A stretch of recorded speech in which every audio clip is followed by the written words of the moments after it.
पंचमी पर अमृत स्नान में जीरो एरर तैयारियों के लिए मुख्यमंत्री योगी आदित्यनाथ के अफसरों को कड़े निर्देश जारी किए गए हैं।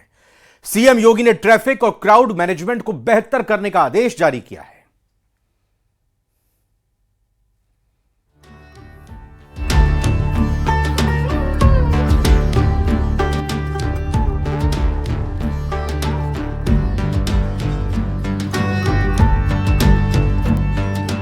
संगम की रेती पर आयोजित अब तक के सबसे बड़े अध्यात्म महापर्व महाकुंभ का तीसरा और आखिरी अमृत स्नान बसंत पंचमी पर होने जा रहा है। महाकुंभ के आखिरी अमृत स्नान के लिए योगी सरकार ने प्रशासन के साथ कई लेवल पर मीटिंग कर जीरो एरर अमृत स्नान की तैयारियां कर ली है।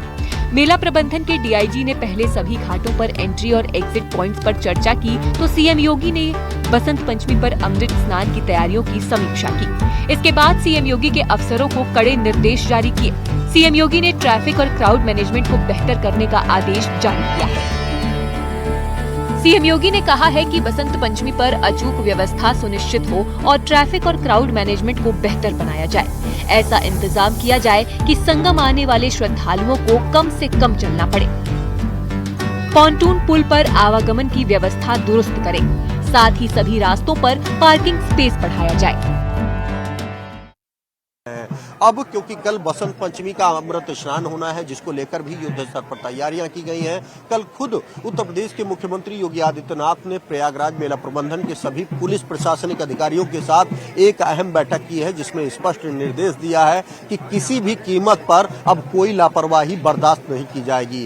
कोशिश ये की जाए कि महाकुंभ में पहुंचने वाले श्रद्धालुओं को कम से कम चलना पड़े और उन्हें किसी भी तरह की असुविधा नहीं होनी चाहिए, चाहे वो प्लांटून पुलों का मैनेजमेंट हो या फिर उनकी सुख सुविधा या सुरक्षा का ख्याल हो। इन सभी मानकों को पूरा किया जाए और कोशिश उनकी पहली प्राथमिकता पूज्य साधु संतों के साथ आम श्रद्धालु होने चाहिए। वीआईपी प्रोटोकॉल किसी भी कीमत पर यहाँ पर लागू नहीं होगा। किसी भी वीआईपी को इस क्षेत्र में अब एंट्री नहीं दी जाएगी। आपको बता दें कि सीएम योगी ने निर्देश देते हुए कहा कि बसंत पंचमी अमृत स्नान पर अचूक व्यवस्था हो, ट्रैफिक और क्राउड मैनेजमेंट बेहतर हो, सभी रास्तों पर पार्किंग का इंतजाम हो, संगम आने वाले श्रद्धालुओं को कम से कम चलना पड़े, मेला प्रशासन पॉन्टून पुल दुरुस्त करे, संत और श्रद्धालु सबकी सुरक्षा सुनिश्चित हो, जहाँ समस्या हो वहाँ अधिकारी खुद पहुँचे, रोड को जाम न होने दें, कहीं भी भीड़ एक दूसरे को क्रॉस न करे, सीनियर अधिकारी प्रमुख स्थलों पर खुद कैंप करें, शोभा यात्रा के रूट में बाधा ना हो। देखिए, सरकार उत्तर प्रदेश सरकार यशस्वी मुख्यमंत्री योगी आदित्यनाथ जी अत्यंत संवेदनशील हैं स्नान को लेकर के, बसंत पंचमी के स्नान को लेकर के, और हमें लगता है यह स्नान निर्विघ्न पूरा होगा और इस स्नान में किसी प्रकार की कोई भी विघ्न बाधा नहीं आने वाला है, क्योंकि सरकार बिल्कुल चुस्त दुरुस्त है और भारत सरकार भी हर समय निगाहें लगाई हुई है। इसलिए मेरा भगवान शिव से, माँ काली से, माँ गंगा मैया से प्रार्थना है कि यह हमारा जो 3 फरवरी बसंत पंचमी का जो स्नान है, राजसी अमृत राजसी शाही स्नान है, यह स्नान सकुशल संपन्न हो, भव्य हो, विशाल हो और स्वच्छ हो। इससे पहले सीएम योगी ने महाकुंभ में संतों से मुलाकात की। इस मौके पर तुलसी पीठाधीश्वर के रामभद्राचार्य भी मौजूद रहे। संतों ने सीएम के सामने अपनी बात रखी। वहीं सीएम योगी ने संतों से बातचीत के दौरान कहा कि कुछ लोग सनातन के खिलाफ काफी पहले से साजिश करने से बाज नहीं आ रहे हैं। सनातन के खिलाफ लगातार साजिश कर रहे हैं, लेकिन फिर भी सनातन का कोई बाल बांका नहीं कर सकता। जो यहाँ से जा रहा है, यहाँ की परंपरा के बारे में, यहाँ की गाथा के बारे में, यहाँ की व्यवस्था के बारे में गुणगान कर रहा है। ये गुणगान व्यक्ति का नहीं है, सनातन धर्म का है जो आ रहा है देश और दुनिया से। लेकिन हम लोगों को ये भी देखना होगा, कुछ लोग लगातार गुमराह करके सनातन धर्म के खिलाफ हर एक मुद्दे पर षड्यंत्र करने से बाज नहीं आते। और आज से नहीं, बहुत पहले से हम लोग देखते रहे। राम जन्मभूमि मुक्ति आंदोलन के दौरान भी ये सभी पूज्य संत जन उस समय के भी साक्षी हैं। वे लोग उस समय, उनका व्यवहार, उनका चरित्र उस समय भी जग जाहिर था और आज भी है। ऐसे लोगों से सावधान होकर के सनातन धर्म के मूल्यों, उन आदर्शों के साथ इन पूज्य संतों के सानिध्य में हमें निरंतर आगे बढ़ना होगा। और जब तक पूज्य संतों का सम्मान है, सनातन धर्म का कोई बाल बांका नहीं कर सकता। और सनातन धर्म है तो दुनिया के अंदर जीव सृष्टि बनी रहेगी। ये सनातन धर्म की मजबूती पे निर्भर करेगा और इसलिए हम सब का प्रयास होना चाहिए कि जहां भी जिस स्तर पर हो सके सभी पूज्य संत जन कर रहे हैं, हमें समय के अनुरूप उस प्रकार की रणनीति के साथ जोड़कर के आगे बढ़ना होगा।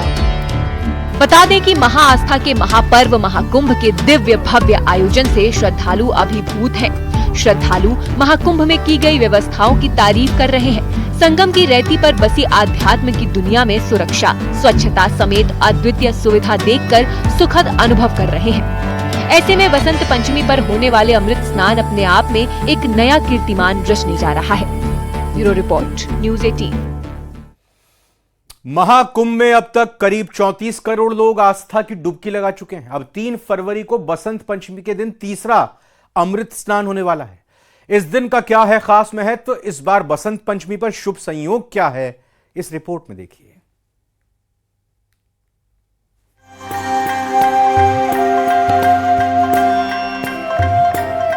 3 फरवरी को अखाड़ों का तीसरा और अंतिम अमृत स्नान है।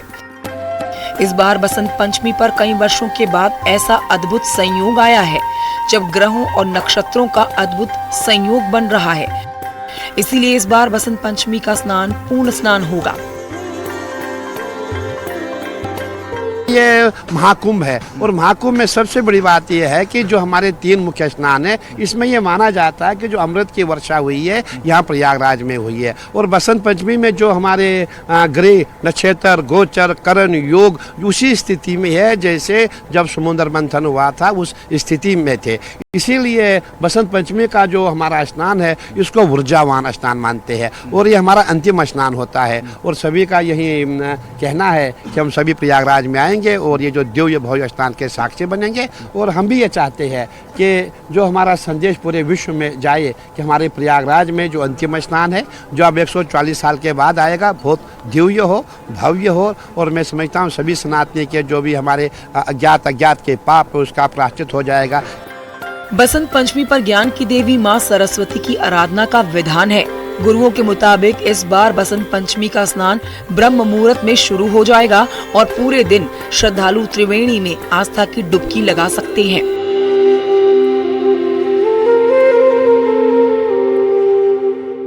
ब्रह्म मुहूर्त में जो श्रद्धालु बसंत पंचमी का स्नान करेंगे वो अमृतत्व और समत्व को प्राप्त करेंगे।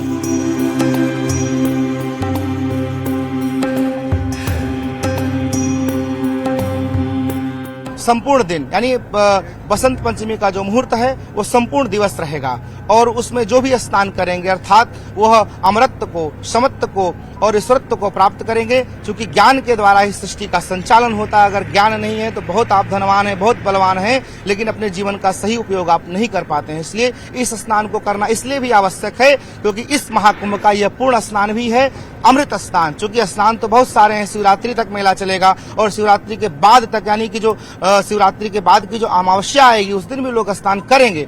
लेकिन अमृत स्नान की जो हमारी 3 स्नानों की जो परंपरा रहती है वह बसंत पंचमी को हम लोग पूर्ण स्नान के रूप में मानेंगे। ज्योतिषाचार्य की माने तो इस दिन ऋतु का परिवर्तन होता है, इसीलिए पीले रंग का वस्त्र धारण करना चाहिए। पीले वस्त्र के साथ ही पीली वस्तुओं का दान करना चाहिए। बसंत पंचमी का लग्न 2 फरवरी को ही लग रहा है, इसलिए लोगों को स्नान के लिए पर्याप्त समय मिलेगा। बहुत सुखद अवसर इस बार इसलिए आ रहा है कि शुक्र वृष राशि में है, शुक्र मीन राशि में है और वृष राशि में बृहस्पति है। दोनों ने एक दूसरे का स्थान परिवर्तन किया हुआ है और मकरस्थ सूर्य और चंद्रमा, यद्यप चंद्रमा अब आगे बढ़ जाएंगे परंतु सूर्य वहां पे है, वो शनि की राशि पे है। इन सब पर मंगल की भी दृष्टि है और राहु केतु शुक्र आदि सभी इस तरह दृश्य डाले हुए हैं जैसे समुद्र मंथन के काल में इस तरह के ग्रहों की स्थिति थी। एक तरह से उनका एक पुनः रिक्रिएशन होगा ग्रहीय स्थितियों में, ब्रह्मांड में। तो ये इस बार का जो ये बसंत पंचमी आ रही है, अन्य पर्वों की बात यह भी बहुत प्रशस्त है, पुण्यदायी है। बसंत पंचमी के स्नान के पर्व के लिए पहले ही मुख्यमंत्री योगी आदित्यनाथ ने प्रशासन को कड़े निर्देश दे दिए हैं कि प्रशासन की ओर से बनाए गए नियमों का भी पूरी तरह से पालन हो। कुल मिलाकर इस वक्त अखाड़े जहां 3 फरवरी के अमृत स्नान की तैयारी में हैं, तो वहीं दूर दूर से श्रद्धालु आस्था की डुबकी लगाने पहुंच रहे हैं। नमः पार्वती पते हर हर महादेव, हर हर।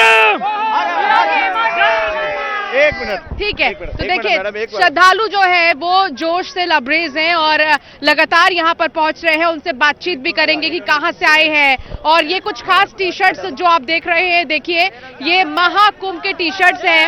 ये पूरा ग्रुप यहाँ पर आया हुआ है, इनसे भी बात करेंगे। 40 सदस्यीय ग्रुप है आपका, ठीक है। कहाँ से आए हैं आप लोग और मतलब कितना आप लोगों ने सोचा एक जैसा टी शर्ट्स पहनने, क्यों सोचा? हम पुणे महाराष्ट्र से आए हैं।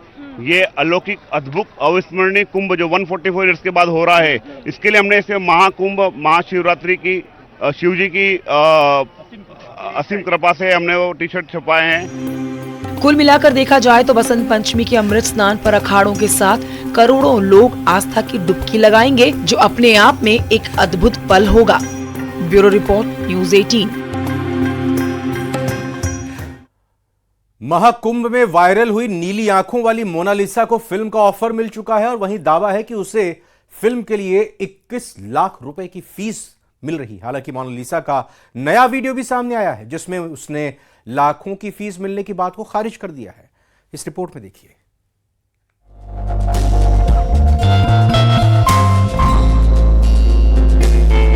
नीली आंखों वाली वायरल गर्ल मोनालिसा के बारे में सोशल मीडिया में काफी हलचल है। उसने महाकुंभ से प्रसिद्धि पाई। फिल्म डायरेक्टर सनोज मिश्रा ने उसे अपनी फिल्म में लेने की बात कही थी और कुछ दिन पहले वो मोनालिसा को फिल्म का ऑफर भी देकर आए। अब जब मोनालिसा को उन्होंने अपनी फिल्म में हीरोइन बनाने का फैसला किया है, तो सवाल भी तैरने लगे कि आखिर सनोज मोनालिसा को फिल्म में कितनी फीस दे रहे हैं। सनोज मिश्रा ने अपनी film the diary of Manipur के लिए उसे साइन किया है। सोशल मीडिया पर कई लोग दावे करने लगे कि मोनालिसा को 21 लाख रुपए की फीस मिलेगी। वहीं 1 लाख रुपए उन्हें साइनिंग अमाउंट के तौर पर दिए गए हैं। लेकिन अब मोनालिसा खुद सामने आई है, जहां उन्होंने लाखों की फीस मिलने के दावे को गलत बताया है। अभी मैं एक्टिंग सीखने के लिए जा रही हूँ, फिर फिल्मों में काम करूँगी। और किसी ने झूठ बोला है कि मोनालिसा, सोशल मीडिया वालों ने झूठ बोला है कि मोनालिसा को लाखों रुपए मिले हैं, किसी ने कार दी है। सारी झूठ बातें हैं। सनोज मिश्रा जी खुद मुंबई से आए हैं और उन्होंने मुझे फिल्मों में काम करने के लिए साइन के लिए बोला है। मोनालिसा ने ये नहीं बताया कि उन्हें फिल्म के लिए कितनी फीस मिल रही है। उनके फैंस भी ये जानने के लिए बरकरार हैं। मोनालिसा ना भी बताए तो ये बात तो कुछ दिनों में पता चल ही जाएगी। मोनालिसा महाकुंभ में अपने परिवार के साथ गई तो थी रुद्राक्ष की माला बेचने, लेकिन वहाँ माला के बदले उसकी नीली आंखों की बातें होने लगी और इस तरह वो सोशल मीडिया पर पूरी तरह छा गई। फिल्मकार भी उसकी पब्लिसिटी को भुनाने में लग गए। डायरेक्टर सनोज मिश्रा ने तो ऐलान तक कर दिया था कि वो अपनी फिल्म में मोनालिसा को कास्ट करेंगे। इसके बाद सनोज मिश्रा मोनालिसा के घर भी पहुंचे, जहां मोनालिसा और उसके परिवार के साथ मुलाकात की और मोनालिसा को अपनी आने वाली फिल्म में रोल का ऑफर दिया। सोशल मीडिया पर फेमस होने के बाद मोनालिसा भी खुद कह चुकी थी कि उसे फिल्मों में काम करने का मौका मिलेगा तो वो जरूर करेगी। डायरेक्टर सनोज मिश्रा के ऑफर को मोनालिसा और उसके परिवार वालों ने मना नहीं किया। फिल्म में काम करने के लिए हामी भर दी। मोनालिसा को उसके परिवार का साथ भी मिल गया। इस तरह मोनालिसा अब फिल्मी दुनिया में अपनी किस्मत आजमाने जा रही है। मोनालिसा ने अपने फैंस का शुक्रिया अदा किया है और उनसे हमेशा समर्थन देने की अपील भी की है। मैं महाकुंभ मेले में माला रुद्राक्ष बेचने के लिए गई थी। वहाँ महादेव का आशीर्वाद और आप लोगों का आशीर्वाद रहा, मेरा तो रात फेमस बन गई। आप सभी को मेरे लिए दिल से थैंक यू, आप सबकी वजह से। और इसी के साथ स्पेशल रिपोर्ट में अभी इतना ही।